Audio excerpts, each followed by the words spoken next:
نحمدہ ونصلی علی رسولہ الکریم اما بعد فاعوذ باللہ من الشیطان الرجیم بسم اللہ الرحمن الرحیم۔ اللہ تعالیٰ سے دعا ہے اللہ تعالیٰ صحیح طریقے سے بات کہنے کی، سننے کی، سمجھنے کی، پھر اس پہ اللہ تعالیٰ ہم سب مسلمان بھائیوں کو عمل کی بھی توفیق عطا فرمائے۔ اسلام میں دہیز،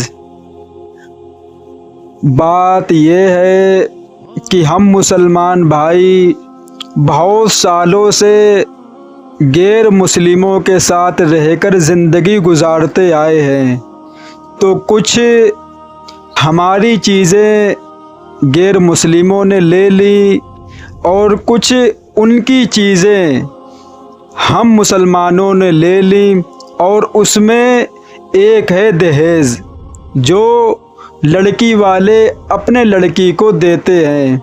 میرے بھائی، غیر مسلموں میں اس کی رسم ہو یا نہ ہو ہمیں اس سے کوئی مطلب نہیں ہے، لیکن اسلام میں اس کو منع کیا گیا ہے، اس کو حرام کیا گیا ہے، اور اس پر لعنت بھیجی گئی ہے کہ کوئی لڑکی والوں سے دہیز لے۔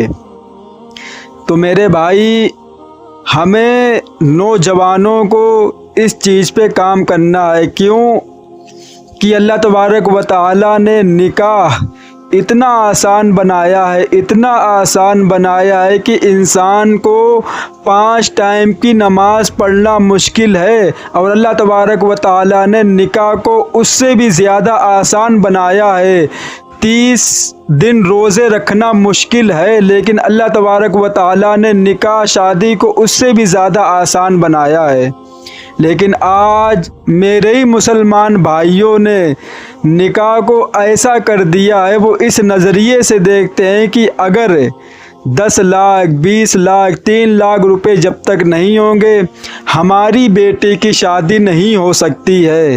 تو میرے بھائی، کتنی لڑکیاں عمر دراز ہو گئی، مطلب گھر پہ بیٹھی ہوئی ہیں، کوئی رشتہ لینے والا نہیں ہے، نہ کوئی رشتہ دینے والا ہے، صرف اور صرف دہیز کے اوپر شادی ہوتی ہے۔ میرے بھائی، ہم تو یہ کہنا چاہتے ہیں کہ آج کے دور میں جو بھی دہیز مانگے یا دہیز کی مانگ کرے اس کو صرف دہیز دے دیا جائے اور اس کو اپنی لڑکی نہ دی جائے۔ میرے بھائی، یہ چیز دیکھنے میں چھوٹی لگتی ہے، کتنے ماں باپ نے اپنے آپ کو موت کے حوالے کر دیا اپنی لڑکیوں کو دیکھ کر کہ ہم کیسے شادی کریں گے اپنے بیٹیوں کی۔ تو میرے بھائی، بات آپ کو بری لگے یا صحیح لگے ہمیں اس سے کوئی مطلب نہیں ہے۔ کیوں؟ اللہ تبارک و تعالیٰ کا حکم آپ تک پہنچانا میرا کام ہے، آپ مانو یا نہ مانو وہ آپ کا کام ہے۔ ہم صرف بتا سکتے ہیں، کسی کو زبردستی منوا نہیں سکتے۔ تو میرے بھائی، اگر آپ چاہتے ہیں کہ خوشحال زندگی جیے اور خوشحال زندگی میری اولاد بھی جیے، تو اس مصیبت کو، اس منحوسیت کو جب ہم 2 چیزوں کے اوپر باتیں کرتے ہیں، جب میرا غصہ بہت زیادہ بڑھتا ہے، نمبر 1 دہیز اور نمبر 2 تعویذ کرنے والے، ان چیزوں پر جب بھی بات ہوتی ہے، جب میرا غصہ بہت زیادہ بڑھتا ہے۔ تو میرے بھائی، اب میں بتاتا ہوں کہ دہیز کیا ہے۔ اسلام میں دہیز کا تصور نہیں ہے۔ شریعت میں مہر کو واجب قرار دیا گیا ہے، جو شوہر کی طرف سے بیوی کے لیے فرض ہے۔ حضرت محمد صلی اللہ علیہ وسلم نے اپنی بیٹیوں کی شادیوں میں کبھی دہیز نہیں لیا اور نہ ہی دینے کا حکم دیا ہے۔ دہیز طلب کرنا اسلامی اخلاق کے خلاف ہے اور یہ ایک ظلم ہے۔ اللہ تعالیٰ نے نکاح کو آسان اور مبارک بنایا ہے، مگر انسانوں نے دہیز جیسی رسموں سے اسے مشکل بنا دیا۔ ہمیں چاہیے کہ ہم اس بدعت سے توبہ کریں اور سنت کے مطابق نکاح کریں۔ مسلمانوں میں تو دہیز کا تصور تھا ہی نہیں، وہ تو غیر مسلموں کو دیکھ دیکھ کے ان کے اندر یہ باتیں بھی پیدا ہو گئی ہیں۔ تو میرے بھائی، جب کل قیامت کا دن ہوگا تب اللہ تبارک و تعالیٰ تم کو بھی غیر مسلموں کی لائن میں کھڑا کرے گا۔ جب تم کہو گے اللہ ہم تو مسلمان تھے، ہم تو تجھ کو ماننے والے تھے، ہمیں کیوں اس لائن میں کھڑا کیا؟ تب اللہ جواب دے گا کہ تم نے دنیا میں کس کے قدم پر چل کے زندگی گزاری ہے؟ کہ انسان جو غیر مسلموں کو یہ تہوار ہیں جو کچھ بھی ہوتے ہیں، ہمیں اس پہ بحث نہیں کرنی ہے، ہمیں جو اپنا کام جو اللہ نے ہمیں سونپا ہمیں وہ کام کرنا ہے، یہ کبھی اور باتیں کریں گے۔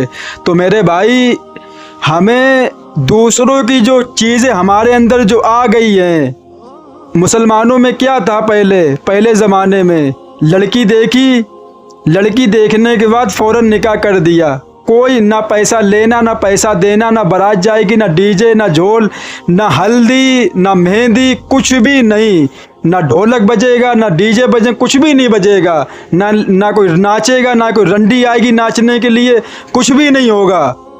لیکن آج کیا ڈی جے آئیں گے، رنڈی بلائے جائیں گی نچوانے کے لیے، اور ایک بار جس کی بہن جس کی ماں بیٹی سامنے ایک بار ناچ دی، قسم خدا کی اس کے دل سے حیا جیسی نعمت جو اللہ تبارک و تعالیٰ نے ہر عورت کے دل میں رکھی ہے، جس دن وہ چیز اس کے دل سے نکل گئی سمجھو وہ کسی کام کی نہیں ہے، وہ کچھ بھی کر سکتی ہے۔ کہ جس لڑکی نے اپنے بھائی کے سامنے اپنے ماں باپ کے سامنے ناچ کے دکھا دیا، اللہ تبارک و تعالیٰ نے حیا جیسی نعمت جو مسلمان جانتے کہ حیا کس کو بولا جاتا ہے، وہ جب چھن جاتی اللہ تبارک و تعالیٰ کی طرف سے تب انسان کی کوئی ویلیو نہیں رہتی اللہ کی نظر میں۔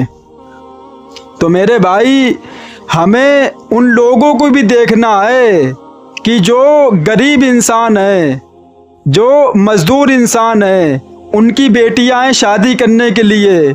یہ نہیں کہ دنیا میں ہر کوئی رئیس ہے، ہر کوئی پیسے والا ہے، ہمیں ان کو بھی دیکھنا ہے۔ لیکن بات یہی ہے کہ جب یہ چیز انسان کے دلوں میں آ گئی ہے، اب اس کو ختم کرنا بہت مشکل ہے۔ کم تو کیا جا سکتا ہے لیکن ختم نہیں کیا جا سکتا ہے۔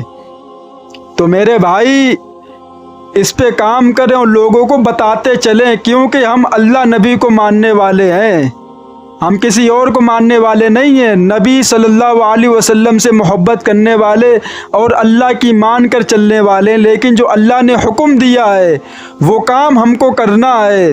لیکن آج آپ نے دیکھا ہے کہ نکاح لوگوں نے اتنا مشکل کر دیا اور زنا اس سے زیادہ آسان بھی کیا ہوا ہے، تبھی انسان زنا کی طرف زیادہ جا رہا اور نکاح کی طرف کم جا رہا ہے۔ کیوں؟ کہ جو اس کی جو حرام جو خواہش ہے، جو اس کے اندر جو بھری ہوئی ہے گندی خواہش بدبودار، وہ اپنی خواہش بجھانے کے لیے رنڈی کھانے کوٹے پہ اور پتہ نہیں کہاں کہاں اپنی خواہش ختم کرنے کے لیے جاتا ہے۔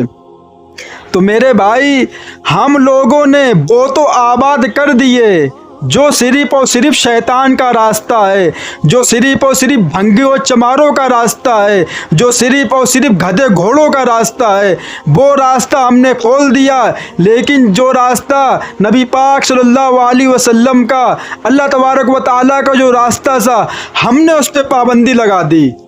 ہم ہی ذمہ دار ہیں، اس کے کوئی ذمہ دار نہیں ہے، ہم خود ذمہ دار ہیں اس چیزوں کے۔ تو میرے بھائی ہمیں جو گدھے گھوڑے والے جو راستے ہیں، آپ نے کبھی دیکھا ہے کہ کوئی گدھا گھوڑی کے پاس جانے سے پہلے پوچھتا اب میری کون ہو، بیوی ہو یا کون ہو؟ پوچھتا ہے؟ کوئی مطلب نہیں ہے اس کو۔ کبھی آپ نے کتے کو دیکھا ہے جب کتا الیکشن بناتا کتیا کے ساتھ کچھ بھی، تو آپ نے یہ دیکھا پوچھتا اب میری کون ہو؟ نہیں پوچھتا ہے۔ وہی حال ہے کہ جب انسان زنا کرنے جاتا ہے تو وہ یہ نہیں سوچتا یہ میری بیوی ہے یا میری کون ہے، اسے صرف اور صرف اپنی خواہش پوری کرنی ہے بس، چاہے وہ حلال طریقے سے ہو چاہے وہ حرام طریقے سے ہو۔ کیا قرآن میں فرمایا گیا ہے؟ وَلَا تَقْرَبُوا الزِّنَا إِنَّهُ كَانَ فَاحِشًا، زنا کے قریب بھی مت بھٹکنا، کرنے کی بہت دور کی بات ہے، دماغ سے نکال کے پھینک دو۔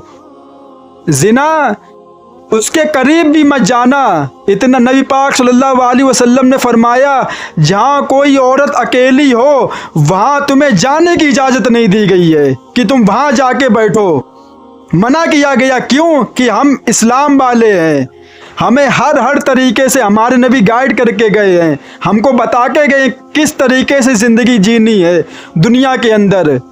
ہم کوئی لاوارث نہیں ہے جو ہم کو پیدا کر کے چھوڑ دیا بس منمانی کرو، شراب پیو، زنا کرو، چوری کرو اور لڑکیوں کو تاڑو، غلط کام کرو، اور جو آج کل جو چل رہا ہے مارکیٹ کے اندر، چھوٹے چھوٹے کپڑے پہن کے گھما، کچھ بھی کرو، اس کے بعد مر کے ختم مٹی ہو جاؤ۔ نہیں بھائی نہیں، یہ آپ کے دل میں ہوگا کہ مٹی مر گئے، جلا دیے گئے، ختم ہو گئے، نہیں نہیں، آپ کے دل میں ہوگا، وہ ہو آپ کا اپنا میٹر، لیکن میرے دل میں نہیں ہے، میرے دل میں نہیں ہے۔ میرے دل میں، جو مسلمانوں کے دل میں، وہ یہ ہے کہ جب انتقال ہوگا قبر کے اندر رکھے جائیں گے، فرشتہ آئے گا، سوال کرے گا، تمہارا ایمان ہو یا نہ ہو، ہمیں اس سے کوئی مطلب، میرا ایمان ہے اس پہ۔ فرشتہ کیا پوچھے گا؟ انا ربکم الاعلی، کون ہے تمہارا رب؟ کون ہے تمہارا رب؟ اگر اسلام کے اوپر زندگی گزاری ہوگی تو کہہ دو گے اللہ ہے میرا رب۔ دین کیا ہے تمہارا؟ اگر اسلام پہ چلو گے تو معلوم ہوگا کہ اسلام ہے۔ پھر پوچھا جائے گا نبی پاک صلی اللہ علیہ وسلم کون ہے، تو آپ کہہ دو گے میں میرے نبی پاک صلی اللہ علیہ وسلم اور ہم ان کے امتی ہیں۔ تو میرے بھائی، ہمارا تو ایمان ہے، یقین ہے کہ قبر کے اندر سوال کیے جائیں گے اور قیامت بھی آئے گی، اور جو کچھ انسان نے دنیا میں کیا ہے اس کا حساب ایک دن دینا ہے۔ لیکن غیر مسلم مذاق اڑاتے ہیں کہ مسلمانوں کا عجیب دستور ہے، 72 حوریں ملیں گی اور پتہ نہیں کیا کیا ملے گا۔ اڑا لو مذاق، ایک دن وہ آنے والا ہے جس کی تمنا آج بھی میرے دل میں ہے۔ تو میرے بھائی، جو بات جو ہم لے کے چلے تھے، جب بات شروع ہوتی تو باتیں آتی رہتی ہیں، تھوڑا پیچھے آتے ہیں، بات جو تھی وہ تھی دہیز کے اوپر، کہ ہم کو اس بیماری کو، ہم کو اس کو دہیز تو بولتے ہی نہیں ہے، بیماری، پریشانی، مصیبت، بدبودار چیز بولتے ہم اس کو، بدبودار چیز۔ تو میرے بھائی، اس بدبودار کو چیز کو ختم کرنا ہے یا اس بدبو کو سونگھنا ہے، پہلے یہ بتاؤ۔ اگر ختم کرنا ہے تو اس پہ کام کرو، اگر اسی کو سونگھنا ہے تو پھر اسی کے اوپر چلو۔ تو میرے بھائی، ہمیں بدبو والی زندگی نہیں جینی ہے، ہمیں وہ زندگی نہیں جینی ہے کہ جس دن شادی ہو تو وہ انسان جس نے کتنا سارا پیسہ کمایا دنیا کے اندر، لیکن شادی والی رات میں وہ اپنے خریدے ہوئے بیڈ پر بھی نہ سو پایا، اپنے خریدے ہوئے بیڈ پر بھی نہ سو پایا۔ شرم کی بات ہے کہ اس بیڈ پہ سویا جو بیڈ اس کی بیوی لے کے آئی ہے اس کے گھر پہ۔ کہاں گئی تیری غیرت؟ بہت بڑا تو غیرت والا بنتا تھا کہ ہم یہ نہیں کرتے وہ نہیں کرتے، کہاں گئی تمہاری غیرتیں نوجوانوں کہ شادی کی رات میں خود کے بیڈ پہ بھی نہیں سو پا رہے، اس بیڈ پہ جو تمہاری بیوی خود لے کے آئی ہے تمہارے گھر پہ۔ تو میرے بھائی، کتنی شرم کی بات ہے۔ آج موقع ملا، جو کچھ آپ کے سامنے پیش کر دی بات ہے، اگر کوئی بات بری لگی ہو تو معاف کر دینا۔ اللہ تعالیٰ سے دعا ہے اللہ تعالیٰ ان باتوں پہ ہم سب کو عمل کی توفیق عطا فرمائے اور اس بدبودار چیز کو مسلمانوں کے دلوں سے صاف کرے۔ وآخر الدعوانا والحمد للہ رب العالمین۔